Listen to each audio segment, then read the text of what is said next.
আমাকে আর দূরে ঠেলে দিস না সোনা, আমি তোকে আরো কাছে পেতে চাই। আপনি এসব কি বলছেন? আপনি আমার স্কুলের টিচার।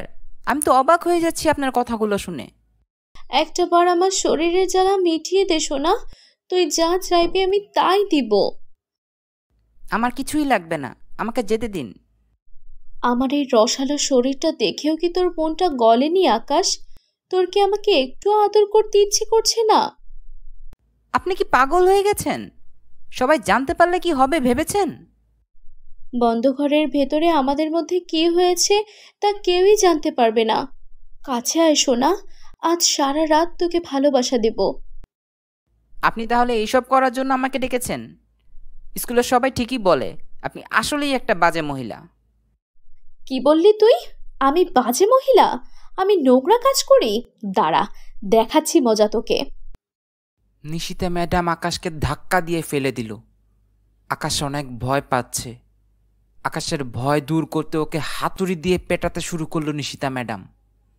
তারপর সব শেষ। আকাশের দেহ থেকে প্রাণটা চলে গেছে। শুনেছেন ম্যাডাম, আপনার ক্লাসের একটা ছেলেকে নাকি গতকাল রাত থেকে খুঁজে পাওয়া যাচ্ছে না। বলেন কি? ছেলেটার নাম কি? কোথায় গেছে? ছেলেটার নাম আকাশ। রাতে বাসা থেকে বের হয়েছিল, এরপর নাকি আর বাসায় ফেরেনি। কোথায় আর যাবে? গার্লফ্রেন্ডের সাথে পালিয়েছে হয়তো। এই বয়সের ছেলেরা তো এগুলোই করে। আমারও সেটাই মনে হচ্ছে ম্যাডাম। তারপর নিশিতা ম্যাডাম চলে গেল ক্লাসে, আর ফারুক স্যার বসে বসে বই পড়ছে। নিশিতা ম্যাডাম এই স্কুলের বাংলা শিক্ষিকা। স্কুলে তিনি অনেক জনপ্রিয়, কারণ ছাত্রছাত্রীদের সাথে অনেক ফ্রিভাবে কথা বলেন। তিনি এতটাই ফ্রি যে প্রেম ভালোবাসা সম্পর্কিত যে কোনো সমস্যার সমাধান করার জন্য ছাত্রছাত্রীরা তার কাছে ছুটে আসে। কিরে নিলয়, ক্লাসে তোর মনোযোগ নেই কোনো? আমি খেয়াল করেছি কিছুদিন যাবৎ তুই ক্লাসে একেবারেই অমনোযোগী। সরি ম্যাডাম, একটু ব্যক্তিগত সমস্যার কারণে আমি অমনোযোগী হয়ে পড়েছি। কি ব্যক্তিগত সমস্যা? গার্লফ্রেন্ডের সাথে ব্রেকআপ হয়েছে? না ম্যাডাম, তেমন কিছু না। আসলে আমার বাবা দ্বিতীয় বিয়ে করেছেন। আমার সৎমাকে নিয়ে বাসায় অনেক অশান্তি হচ্ছে। আরে এটা কোনো ব্যাপার হলো নাকি? রাতে আমার বাসায় চলে আসিস, ক্লাসের পড়াগুলো তোকে দেখিয়ে দেব। তুই তো ক্লাসে মনোযোগ ছিলি না। তাহলে তো খুব ভালো হবে। সামনে পরীক্ষা, আপনি যদি আমাকে ক্লাসের পড়াগুলো একটু দেখিয়ে দেন তাহলে অনেক সুবিধা হবে আমার। রাতে নিলয় চলে গেল নিশিতা ম্যাডামের বাসায়। নিলয় দেখল নিশিতা ম্যাডাম বিছানায় বসে আছে। নিশিতা ম্যাডামকে দেখে নিলয় অনেক অবাক হয়ে যায়। কিরে নিলয়, অবাক হয়ে গেলি নাকি? সরি ম্যাডাম, আমি মনে হয় ভুল সময়ে এসে পড়েছি। তুই ঠিক সময়ে এসেছিস। আমার এই রসালো শরীরটা আজকে তোর সব কষ্ট দূর করে দেবে। এসব আপনি কি বলছেন ম্যাডাম? আমি ঠিকই বলছি রে সোনা, আজকে সারা রাত তোকে আদর করব, সোহাগ করব। ম্যাডাম, আমি তো কিছুই বুঝতে পারছি না। এত কিছু বুঝতে হবে না তোকে, বলে চলে আয় আমার কাছে, তারপর সব বুঝে যাবি। ম্যাডাম, আমি তাহলে এখন যাই? এত তাড়া কিসের? তোর নিশিতা ম্যাডামের হাতে বানানো শরবতটা তো খেয়ে যা। নিলয় মনের আনন্দে শরবতটা খেয়ে নিল, কিন্তু এরপর আর নিলয়ের মনে কোনো আনন্দই থাকলো না। ওর ভেতরটা পুড়ে যাচ্ছে। আস্তে আস্তে নিলয় মাটিতে লুটিয়ে পড়ল। তারপর নিলয়ের দেহ থেকে প্রাণটা চলে গেল। ম্যাডাম, খবরটা শুনেছেন নাকি? কত খবরই তো শুনলাম। তা আপনি কোন খবরের কথা বলছেন ফারুক স্যার? আপনার ক্লাসের আরও একটা ছেলেকে খুঁজে পাওয়া যাচ্ছে না। তাই নাকি? কিছুদিন আগে শুনলাম আকাশকে খুঁজে পাওয়া যাচ্ছে না, এখন এবার শুনছি আরও একটা ছেলেকে খুঁজে পাওয়া যাচ্ছে না। এসব কি হচ্ছে বলুন তো? আমিও তো সেটাই বুঝতে পারছি না ম্যাডাম। ছেলেগুলো যে কোথায় যাচ্ছে? মরে গেলে তো লাশটা পাওয়া যেত, লাশটাও তো পাওয়া যাচ্ছে না। আমার তো মনে হচ্ছে অন্য কিছু, মনে হয় প্রেম ভালোবাসার ব্যাপার। যাই হোক, আমার ক্লাস শেষ, বাড়ি যেতে হবে, এখন আসছি। ঠিক আছে ম্যাডাম, আপনি যান তাহলে, আমার আরেকটা ক্লাস আছে। নিশিতা ম্যাডাম হেঁটে হেঁটে বাসায় যাচ্ছে। এমন সময় তার ক্লাসের এক ছাত্র ফুল নিয়ে তার সামনে হাজির। কি রে রিফাত, ফুল নিয়ে এসেছিস কেন? আমাকে প্রেমের প্রস্তাব দিবি নাকি?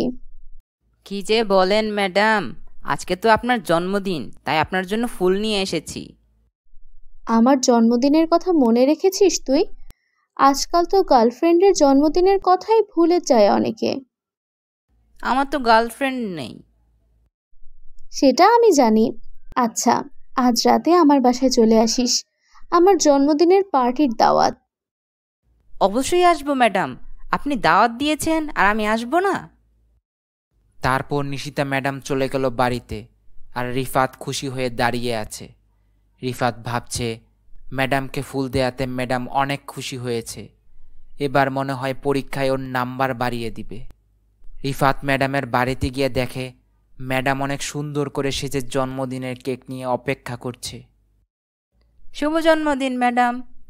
আর কাউকে দেখতে পাচ্ছি না, সবাই কোথায়? আর তো কেউ আসবে না, শুধুমাত্র তোকেই দাওয়াত করেছি। শুধুমাত্র আমাকে? আর কেউই আসবে না? কিন্তু কেন ম্যাডাম? কেন বুঝিস না সোনা? আমাদের মাঝে অন্য কেউ এলে তো সবকিছু জানাজানি হয়ে যাবে।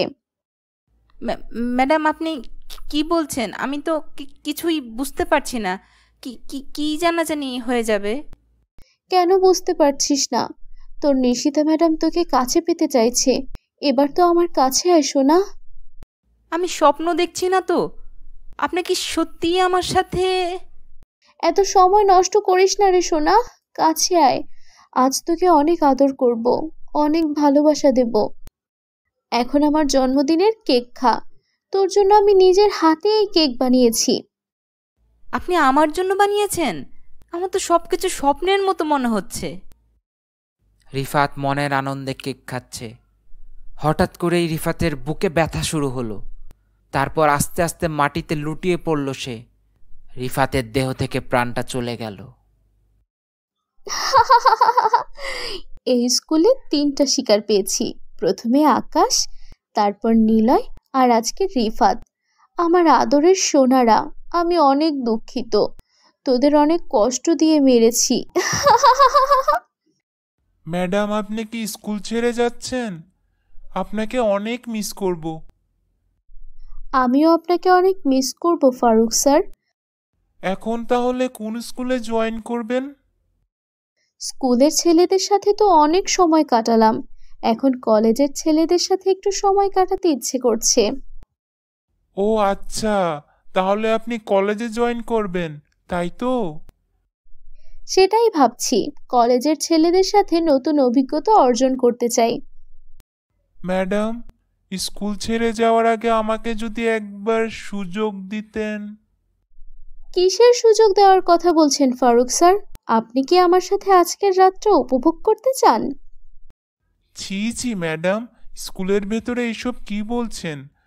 আমার বউ বাপের বাড়ি গেছে, রাতে আমার বাসায় চলে আসুন, ডিনারের দাওয়াত রইল।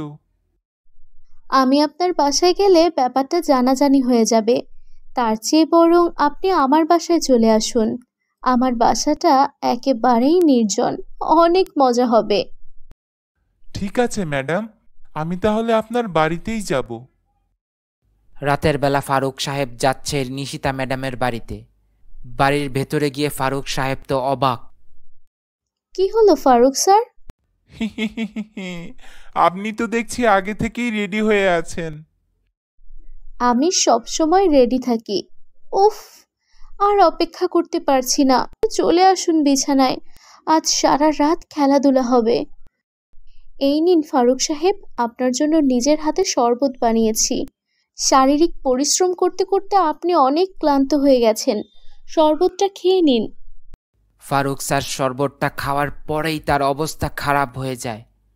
এক পর্যায়ে সে অসুস্থ হয়ে মাটিতে পড়ে যায়। তারপর ফারুক স্যারের প্রাণটাও দেহ থেকে বেরিয়ে যায়।